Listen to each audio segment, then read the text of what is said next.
Hello, I'm Carol Talbot, the creator and founder of the Possibility Hub, taking you beyond the boundaries of who you believe yourself to be and opening up to new possibilities. What gives me a buzz is to make people think and feel differently, to experience the world differently. I love learning, and as a seeker and explorer, I've travelled far and wide, spending over 30 years studying with many wonderful teachers and masters, learning to utilise many different tools, many different techniques to create rapid shifts. I'm the author of You, the Divine Genius, and my passion, my desire, is to create opportunities for an expansion of awareness and consciousness, to allow you to step into a fuller focus of who you really are. This podcast is an advocate for awakening, encouragement, and supporting the development of your superhuman abilities. Just imagine how your life would change if you lived in an open state of awareness where anything is possible.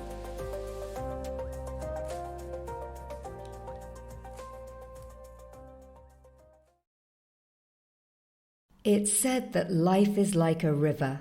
Attachment is holding onto the riverbank, fearing to let go, while detachment is surrendering to the current, trusting it to carry you safely through the twists and turns. Finding the balance between holding on and letting go is the art of navigating the waters of existence. Easier said than done, right? I've owned a beautiful cottage in England for over 40 years, and it holds many, many memories. My mother also lived there for over 10 years, and she sadly passed last year, so you can imagine the connection and attachment I have to this cottage.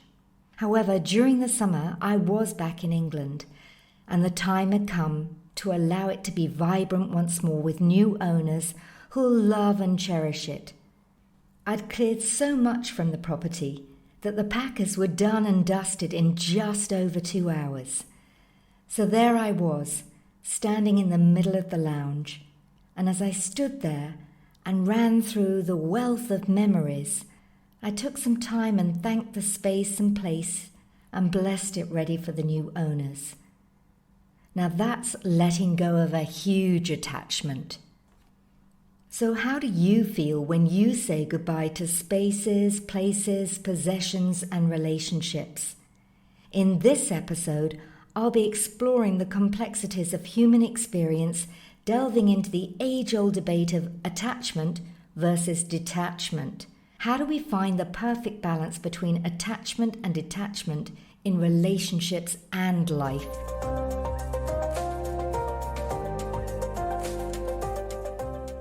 Once upon a time, in a tranquil garden nestled amongst rolling hills, there lived a wise old monk named Cato.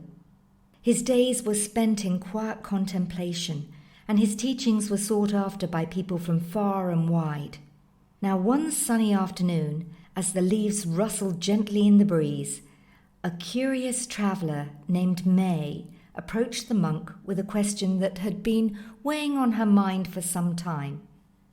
"Master Cato," May began, "I struggle to understand the concepts of attachment and detachment. Can you help me grasp their meaning?"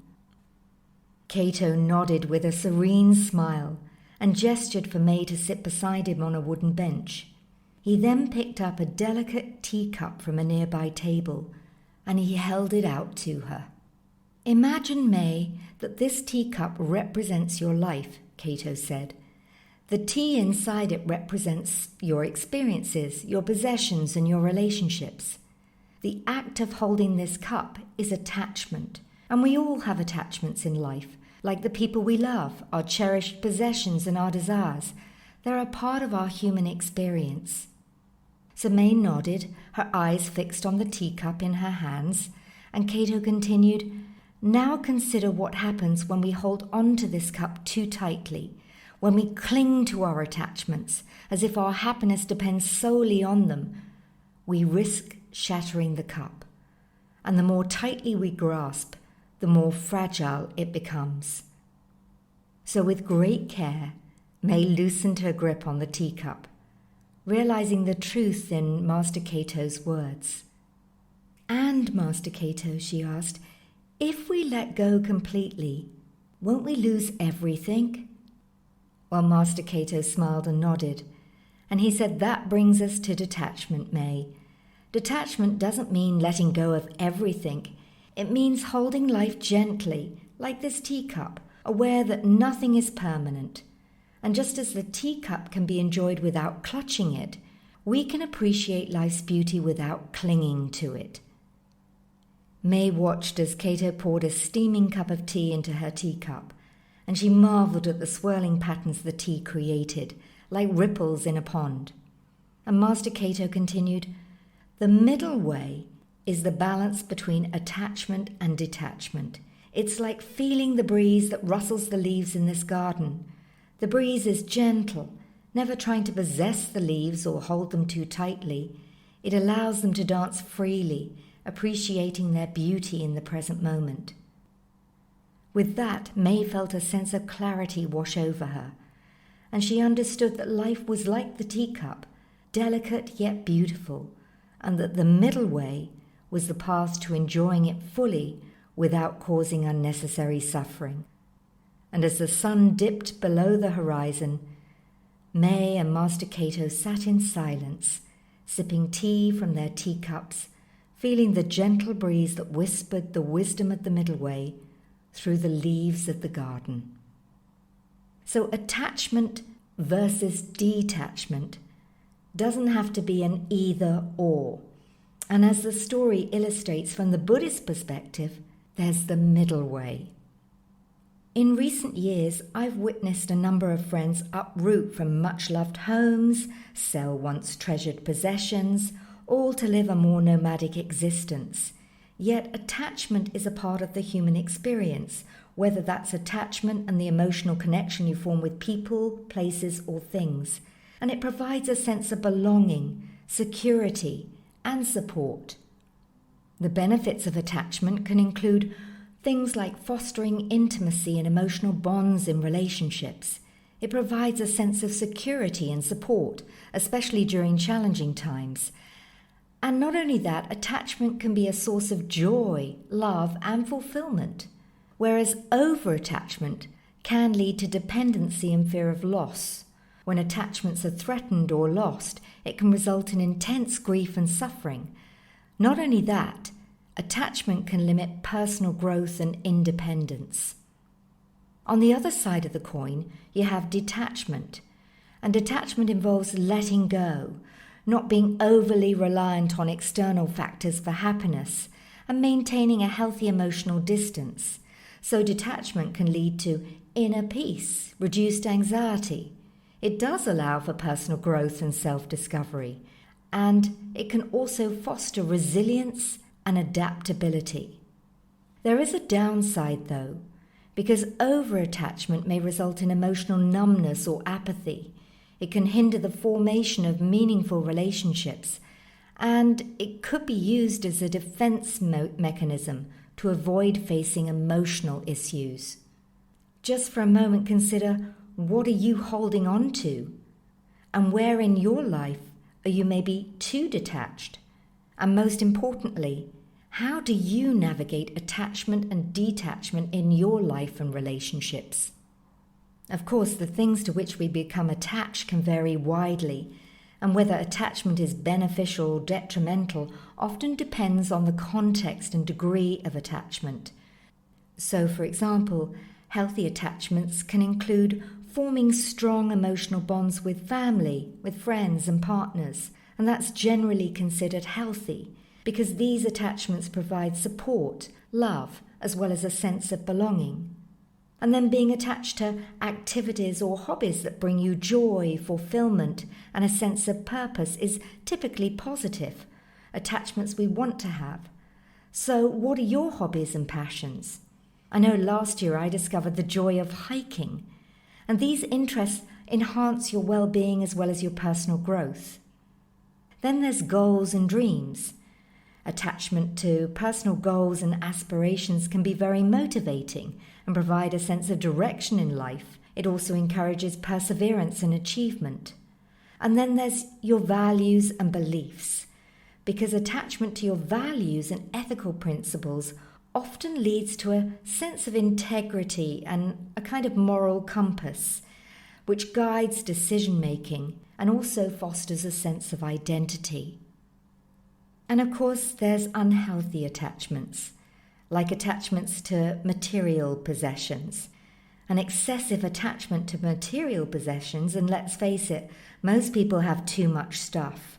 And there's also attachment to wealth or status, and these can lead to materialism and an unfulfilling pursuit of external validation. Then there's maybe an unhealthy attachment to perfectionism, and that can lead to chronic stress, anxiety, as well as a fear of failure, and that can also hinder personal growth and well-being. And then past trauma. If you're overly attached to your past or past traumatic experiences, that can lead to unresolved emotional issues, and that hinders present and future relationships and well-being. And then, of course, there are toxic relationships. Staying attached to toxic or abusive relationships out of fear or dependency can be extremely detrimental to both mental and emotional health. According to psychologists and experts in attachment theory, it goes all the way back to our childhood. Secure attachments in childhood actually play a pivotal role in shaping your emotional and psychological well-being throughout your life. They're of paramount importance for several reasons. For example, a securely attached child learns to trust their parents or their caregivers, and this safety or sense of safety allows the child to explore their environment with a lot more confidence. Securely attached children tend to develop better social skills. They learn through their interactions how to relate to others, express their needs, and empathize with others' feelings. And of course, that leads to positive self-esteem. When a child feels valued and loved, they're much more likely to develop a healthy self-esteem. That also in turn allows children to venture out and explore the world with confidence because they feel secure enough to take risks and learn from their experience. Not only that, they tend to form healthier attachments to peers and later in life to romantic partners. And research also suggests that secure attachments can positively influence brain development. Securely attached children may have enhanced brain architecture for emotional regulation and stress response. Now, it's important to note that the absence of secure attachments, often due to neglect or inconsistent caregiving or early trauma, can lead to attachment-related challenges and affect a person's emotional well-being well into adulthood. Now, I was lucky. I was blessed with great parents, and I have very fond memories of my childhood experiences. And I'm well aware that's certainly not the case for so many people today. This early conditioning can have a profound impact on adult relationships, and there are typically 4 main types of attachment styles. So see if you recognize yourself in any of these. The first is secure attachment. And individuals with a secure attachment style tend to have positive and healthy relationships in adulthood. They're comfortable with intimacy and independence, striking a good balance between the two, and generally good at expressing their emotions and needs. They trust their partners and believe their partners will be there for them when needed, and they tend to handle conflicts in a constructive manner, seeking compromise and resolution, rather than avoiding or escalating disagreements. So secure individuals are often supportive and empathetic partners, fostering emotional safety in their relationships. The next attachment style is anxious, preoccupied attachment. And here there's often a strong desire for intimacy, but they may be overly concerned about the stability of their relationship and therefore seek constant reassurance and validation from their partners, fearing abandonment. This can sometimes lead to relationship strain, particularly if their partners feel overwhelmed. And here's the other thing, jealousy and insecurity may be present here. Then there's dismissive, avoidant attachment. And this style often prioritizes independence and self-sufficiency, and sometimes to the detriment of emotional intimacy, as people here may find it challenging to open up to their partners. They tend to also avoid conflicts or emotionally shut down during disagreements, appearing emotionally detached. And then the last one, the fourth style, is fearful, avoidant, or disorganized attachment. And these individuals often experience conflicting desires for closeness and independence, leading to emotional turmoil in relationships, because they may exhibit intense ambivalence in their relationships, seeking closeness and then pushing their partners away. They can experience significant anxiety and insecurity in relationships due to their conflicting desires. So have you recognized patterns in the attachments and relationships that you have that could be hindering you from getting the results that you want in relationships and life? You know, self-awareness comes by recognizing patterns in attachment, in thinking, in feeling and behavior that no longer serve you. And it's letting go of memories and experiences that no longer suit you or fit you, like a set of clothes you used to wear. It's often having the courage to say no. I'm just going to interrupt this podcast briefly to tell you about the 11-day Mind Power Challenge. Mental power is creative power. It gives you the ability to create for yourself.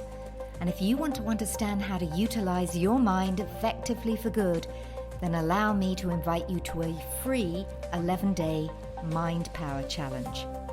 Over 11 days, I'll be sharing with you simple, powerful, and effective tools and techniques to awaken and harness the potential and creative power of your mind. It's completely free, and you can gain access by visiting www.thepossibilityhub.com. Detachment can be likened to a sailor's relationship with the vast sea. Just as a sailor navigates the ocean waves with a steady hand on the helm, detachment allows us to navigate the unpredictable currents of life with a calm and resilient spirit. It's like setting sail without being tethered to the outcomes, embracing the journey while letting go of the need to control the destination. And in this way, we become like skilled mariners, finding peace in the ebb and flow, and finding freedom in releasing the anchor of attachment. Now, detachment involves letting go, not being overly reliant on external factors for happiness, and maintaining a healthy emotional distance. And detachment, like attachment, it's not inherently good or bad. It again depends on the context and degree of detachment. So just for a moment, consider, where would you want healthy detachment? Well, that could be in negative relationships. Detaching from toxic, abusive, or unhealthy relationships is generally beneficial for your mental and emotional well-being, and it can protect you against harm and allow space for healthier connections to form. Then there's detaching from past mistakes and forgiving yourself. That's also important for personal growth, because it allows you to learn from your errors without dwelling on them excessively. Detaching emotionally from stressful or high-pressure situations can help maintain clarity as well as objectivity, enabling better decision-making and problem-solving. And then reducing reliance on external validation, such as seeking constant approval or validation from others, so that you can then promote self-confidence and self-worth. So all those would be considered healthy detachments. Are there unhealthy detachments? Well, yes, excessive emotional detachment from loved ones can lead to feelings of isolation, to feelings of loneliness. Then detaching from your emotions entirely can lead to emotional numbness and a lack of self-awareness. Or over-detachment from responsibilities such as work or family obligations that can lead to negligence and negative consequences in various aspects of life. And also detaching from self-care, such as neglecting physical and mental health, that can result in burnout and decreased overall well-being.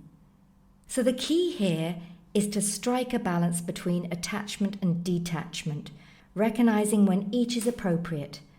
Healthy detachment helps protect you against harm, maintains boundaries, promotes personal growth, whereas unhealthy detachment can lead to isolation, neglect of important responsibilities, and emotional numbness. And this is where Buddhism comes in, because Buddhism places a significant emphasis on the concepts of attachment and detachment, as they play a crucial role in understanding suffering and the path to liberation. And these concepts are central to Buddhist philosophy and are often discussed in terms of the Four Noble Truths and the Noble Eightfold Path. So here's what Buddhism teaches us about attachment and detachment. The first noble truth acknowledges that suffering, in its various forms, is an inherent part of human existence. The second noble truth identifies attachment as the root cause of this suffering. Attachment refers to our cravings, desires, clinging to things, people, or ideas. And then the third noble truth asserts that the cessation, i.e. the stopping of suffering, that it's possible. So it's the fourth noble truth that presents the Noble Eightfold Path, which is a guide to living a life free from suffering. This path emphasizes ethical conduct, mindfulness, and meditation as means to reduce attachment and attain enlightenment. Buddhism advocates for a balanced approach, often referred to as the middle way, and this means not extreme detachment or extreme attachment, but finding a moderate and mindful path that leads to liberation. It's about recognizing the impermanence of all things and not becoming overly attached to anything while still engaging in a compassionate and ethical life. Buddhism teaches that attachment is a fundamental cause of suffering and that detachment is a path to liberation. So let's talk about some practical strategies for finding balance in your daily life. First up is embrace self-awareness. So understand your attachment style and its impact on your relationships. You might want to check out some of my free programs on my YouTube channels. So I have two channels, Carol Talbot or The Possibility Hub. And there's two programs I recommend for you there. One is called The 12 Key Patterns, and another video program is called Letting Go. The next step to finding balance in your daily life would be practice mindfulness by cultivating the ability to stay present and reduce attachment to the past or the future. I recommend breath work here. Breath work is therapeutic and focused on emotional healing as well as personal growth. The process involves breathing at a fast rate, and this changes the balance between carbon dioxide and oxygen in the body, which is said to produce an altered state of consciousness. All breathing techniques have been shown to have powerful effects on the autonomic nervous system, which is a control system that acts largely unconsciously and regulates bodily functions such as the heart rate, digestion, respiratory rate. A breathwork session has the potential to bring about improved self-awareness and a much more positive outlook on life through facilitating mental, spiritual, and physical healing benefits. So it can be used to support your development in a variety of ways, allowing you to move beyond your body and ego, to get in touch with your true self. Now, I regularly run group breathwork sessions, so do reach out or message me to find out when the next session is in Dubai. The next strategy would be detaching from negative emotions.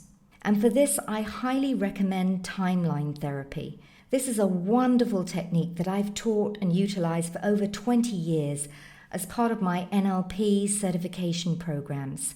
So what it does is timeline therapy utilizes your own timeline to work with your unconscious mind in a variety of ways, including healing emotional traumas and eradicating unwanted thoughts, emotions, and behaviors.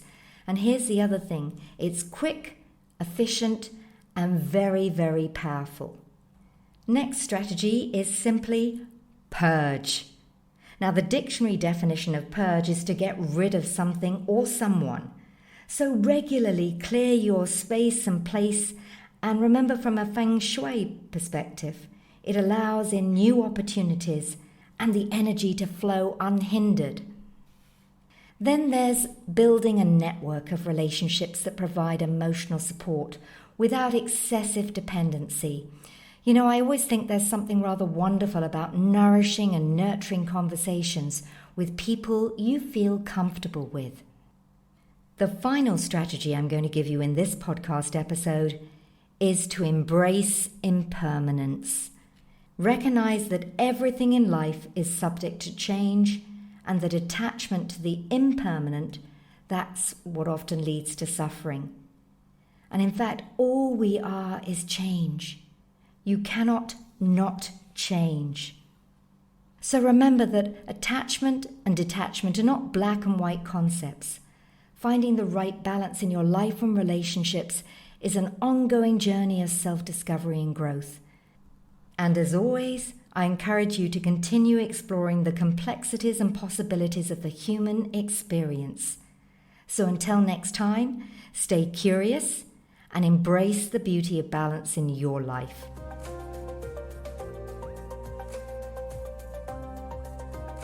Thank you for tuning into this episode, and I'm delighted to be sharing possibilities with you.